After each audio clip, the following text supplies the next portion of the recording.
The rain had stopped, but the storm hadn't left. It lingered in the sky like a hell breath, heavy and waiting. Deputy Mara Holt knelt in the mud, staring at the rusted grate of the old storm drain off County Road 12. Her K-9 partner, Jax, refused to move, ears flat, teeth bared, not barking, not whining, just staring down the hole like it owed him a memory. Then came the sound. Faint, wet, not quite human, and not quite alive. If you appreciate grounded, gripping, true-feeling thrillers like this, consider following for more. No pressure, just stories that stay with you. The fields on either side of County Road 12 were soggy and slick. The tall grass bowed under the weight of the storm. The kind of rain that floods basements, washes out forgotten roads, and dredges things to the surface that should have stayed buried. Deputy Mara Holt cut her headlights as she rolled to a stop by the crumbling guardrail. Her boots sank into mud the moment she stepped out, but Jax, her Belgian Malinois, didn't wait for her. The dog shot toward the culvert like he'd been called. "Jax!" she called after him. He didn't pause. Mara jogged after him, cursing as water soaked through her socks. Jax slid to a halt at the mouth of the storm drain, a black iron grate half swallowed by weeds and rust. He didn't bark. He didn't whimper, just lowered his head, growling deep in his chest like something was wrong in a way even he didn't understand. Mara unhooked her flashlight from her belt and crouched beside him, shining it into the dark pipe. Water trickled slow and thick, brown with silt. Nothing moved. Then something did. A ripple, a whisper, a sound too wet to be words, too soft to be instinct. What the hell? She pulled her radio. "Dispatch! This is Deputy Holt. I'm by the old culvert on 12 near Miller Creek. Possible unknown subject in the storm drain. Request backup and medical." There was a beat of silence. Then, confirmed, Holt. "Nearest unit is 20 minutes out. You got a visual?" "Negative, but Jax is locked in. There's something down there." 10 minutes passed. No sign of movement, no more sound. Jax wouldn't budge. Mara wiped the rain from her face and muttered, "This is stupid," but still found herself prying at the grate. Rust flaked under her gloves. The thing groaned like it hadn't been moved in decades. When it finally gave, the smell hit her first, like wet leaves and animal rot and copper. Jax whined once, low and sharp. She aimed her flashlight again and crawled inside. The pipe was just tall enough to crouch. Slippery, reeking. The beam of light jittered across slimy brick walls. Rat droppings. Old beer cans. A shoe, small. Child size. Then she saw fingers. Not moving. Not reaching. Just sticking out from behind a bend in the drain, like someone had been trying to crawl out, but never made it. Jesus. She moved slow, heart loud. Jax growled behind her like warning bells. When she reached the bend, she braced herself for death. But it wasn't a corpse. It was a girl, eyes open, barely breathing, mud in her mouth, hair plastered to her face, wrapped in a hospital blanket. So filthy it looked brown instead of white. Her skin was bluish. Lips cracked. She looked up, didn't speak, didn't need to. She's alive. Repeat, she is alive. Mara said into her radio, hands already under the girl's arms, trying not to break what was barely holding together. "Who is she?" came the dispatch reply. "I don't know. She's about 8, maybe 9, and she shouldn't be here." She pulled the child out and held her, close enough to feel how cold she was. Jax leaned in, licking the girl's cheek like he could will her back into the world. The ambulance took 10 more minutes to arrive. It was an eternity. The medics swarmed, but the girl didn't resist, didn't flinch. Just stared at Jax until they loaded her into the back. "She say anything?" one medic asked Mara. "She hasn't spoken, but the way she looked at me, like she was waiting for someone else." Mara stared back at the storm drain. "What the hell happened to you, kid?" Back at the station, Chief Monroe leaned against Mara's desk, arms crossed, expression unreadable. She didn't match any missing kids in the system. Nope. No Amber Alerts. No local reports. No one's come forward. Not from here, not from neighboring counties. Mara blinked slowly. How does a kid that age just exist off the grid? Maybe she didn't, Monroe muttered. Maybe someone made sure she didn't. That night, Mara lay in bed and couldn't sleep. Jax paced the room, restless. 3 hours past midnight. She got a call. It was Dr. Eliza Mercer, the hospital's child psychologist. She finally spoke. Eliza said. Mara sat up. What did she say? She said, "They put me back because I didn't work." Mara froze. What the hell does that mean? Eliza's voice went quieter. That's what I wanted to ask you. The next morning, Mara returned to Covert. She didn't know what she was expecting. Another child? A monster? A note? Instead, she found tire tracks. Faint, not fresh, leading down a rutted slope near the drain and disappearing behind a line of trees. Private land, not county maintained. No hunting allowed. No trespassing signs. Old, faded. Jax was already pulling ahead, nose to the mud. They followed the tracks until they reached a clearing. A small prefab building stood in the center, gray siding. No windows. Locked steel door. Mara knocked. Nothing. She looked at Jax. He growled, lips curled, hackles up. She stepped back and radioed it in. Hold. I found something. Possible holding facility or unlicensed shelter. Sending GPS now. She didn't wait for permission. Drew her weapon. Picked the lock. Inside, the smell was worse than the covert. Bleach and fear and rot baked into the air. The light flicked on, fluorescent and cold. And on the walls, photographs. Dozens. Hundreds. All of children. None of them smiling. In the far room, a cot, a tray with needles, restraints bolted to the floor, and a folder on the desk. She opened it. Scanned the documents. No names. Only numbers. Subjects. Trials. Behavioral response logs. Date of termination. One page caught her eye. Subject 17, non-compliant. Return to field. Not viable. Monitor for recapture. No photo, just a description. Female. Approximate. Age 9. Brown hair. Pale. Quiet. Mara dropped the folder. Jax whined, pawing at the floor. There was a trapdoor.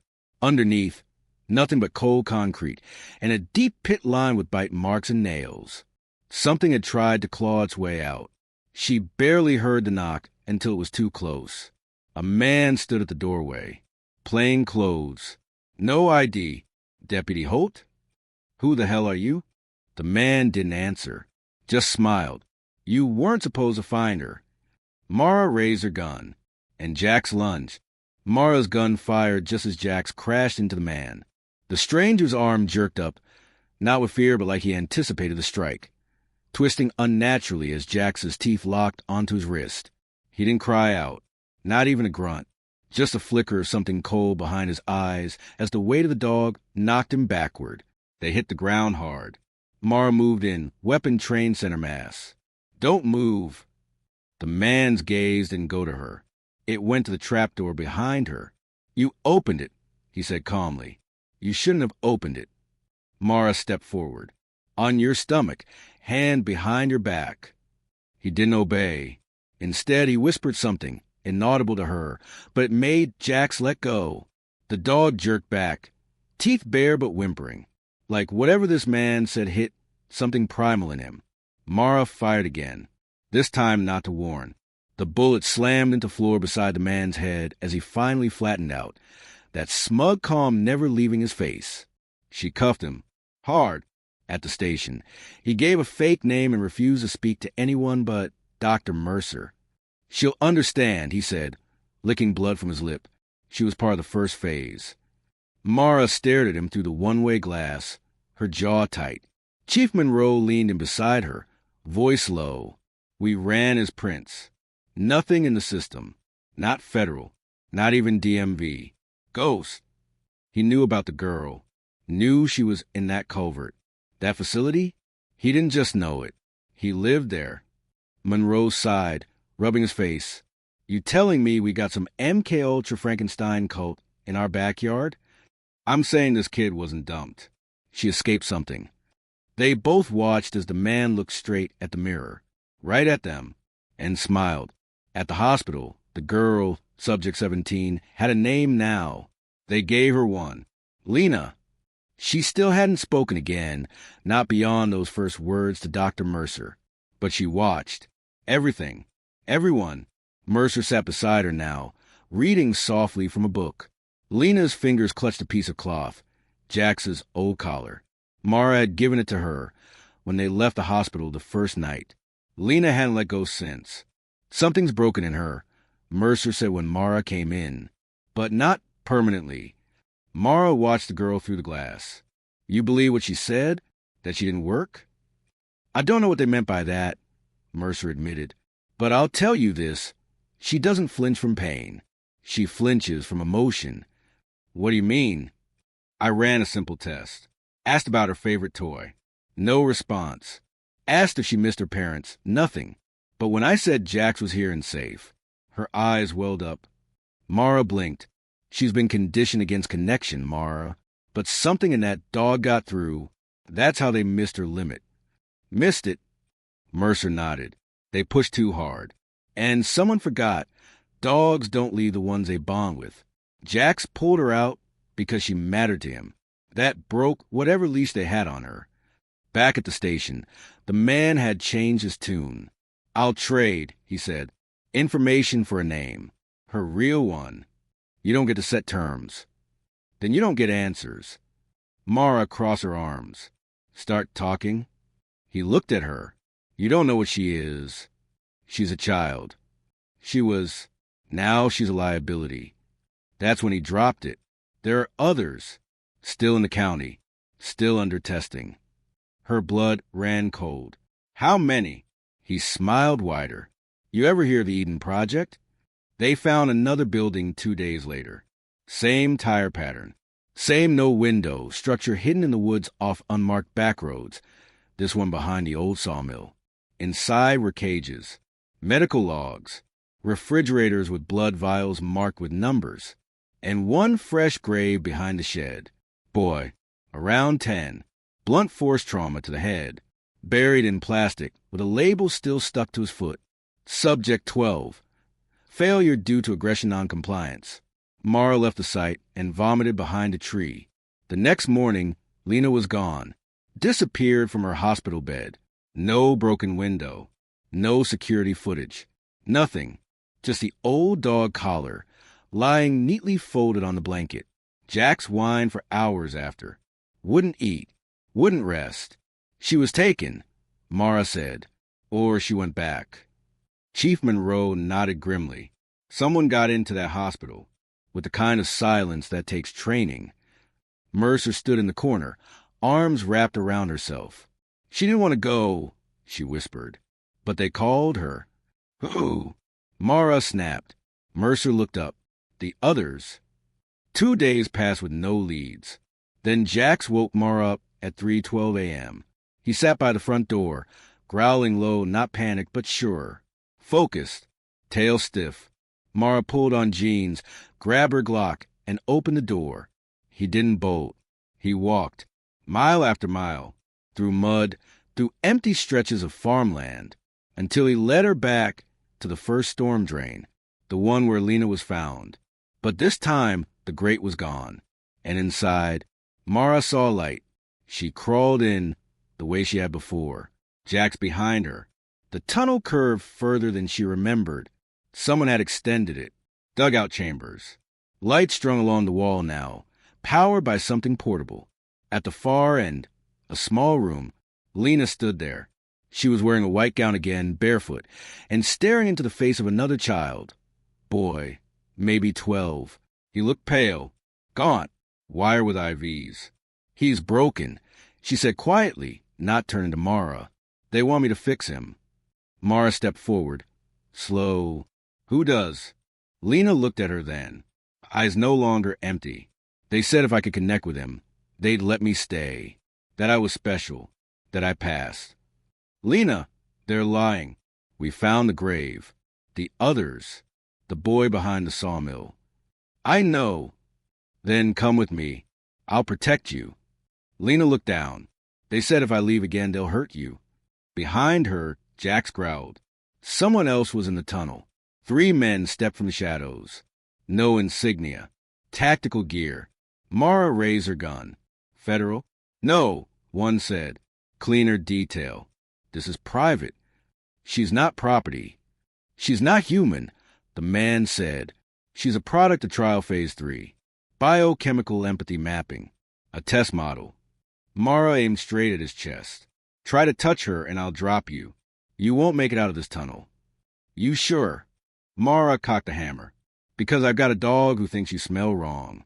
Jax lunged again. Chaos erupted. She didn't remember firing. Just light. Muzzle flash. The pop of suppressed gunfire. She was hit. Grazed in the shoulder. Jax yelped but kept going. The men were fast. Trained. But not expecting resistance from a cop who cared. In the end, Lena made the choice. She grabbed Mara's hand, whispered something into Jax's ear, and ran. It took another 2 hours to clear the tunnel. Only 1 man left alive. Mara pressed his face into the dirt, blood trickling from his scalp. Where's the main site? She demanded. He smiled. Already burned. And he bit down on something hidden in his molar, dead before he finished the grin. At sunrise, Lena stood at the edge of Miller Creek, with Jax curled at her side, mud on her feet, gown ripped. You said they're gone, she murmured. Mara nodded. The one's here, but others might come. I'll know when they do. She looked at Mara. Why did you come for me? Mara hesitated. Because no one ever came for me when I needed it. Jax nudged her leg, as if to say me too. They didn't arrest Lena. There was nothing to arrest her for. But she couldn't stay, either.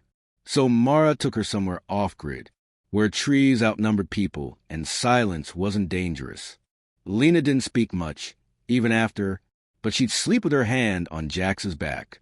And when she did speak, it was only to say one thing. I'm not broken.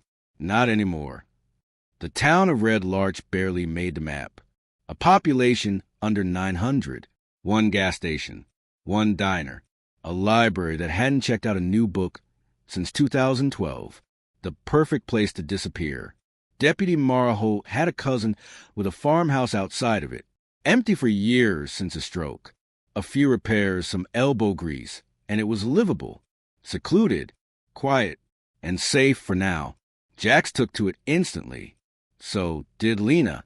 She didn't talk much, but she watched the woods like they were whispering to her. Sometimes she sat by the old well at dusk, fingers brushing moss like it was familiar. She never asked to go into town, never touched the phone, and never let the door to her room close all the way. Every morning, she'd be sitting by the barn before Mara even woke up, waiting, not for Mara, not for food, waiting for them. A week passed.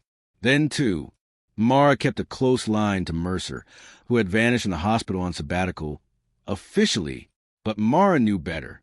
Mercer had burned copies of every Eden Project document they'd uncovered and mailed them to 5 reporters across 3 states. So far, none had gone public. You don't expose something like this without consequences, Mercer had said. Mara could still hear her voice in her sleep. They don't just erase evidence. They erase memory. Then came the knock. 2:12 a.m. same time Lena had disappeared before. Mara jolted upright, hand already on her gun. Jax was at the door before she was, low growl vibrating in his chest. She peeked out the side window.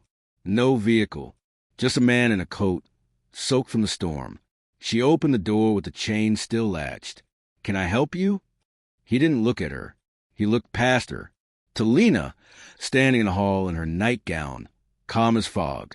I'm not here for you, he said. She's not going anywhere, Mara replied. His eyes flicked to her, black irises. No warmth. She made a connection. That was her purpose. You've served it. Now we close the file. Behind Mara, Lena spoke. I'm not a file. The man tilted his head. No, you're a fracture. A deviation. You were meant to feel just enough. Not care, but you bonded with the dog. That corrupted the protocol.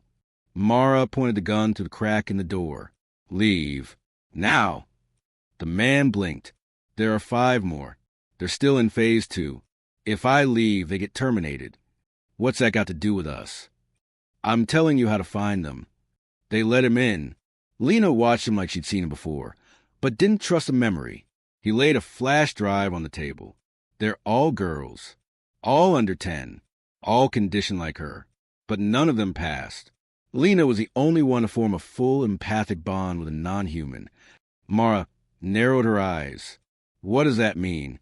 She can feel everything Jax feels. Pain, fear, loyalty, even memory. Lena winced softly. I dream about things I've never seen, she whispered. The man nodded. That's because your brain is mapping him. You're cross-wired. You weren't supposed to survive it. Mara sat down across from him. What do you want? I want to stop it. Mara scoffed. Why? You helped build it.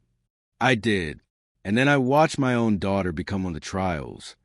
Mara stiffened. She didn't survive, he said softly. They told me she flatlined, but I saw the footage. She screamed his name right before the seizure hit. A dog they made her bond with. She wasn't broken. She was betrayed. Lena's hand tightened around the mug in front of her. It cracked.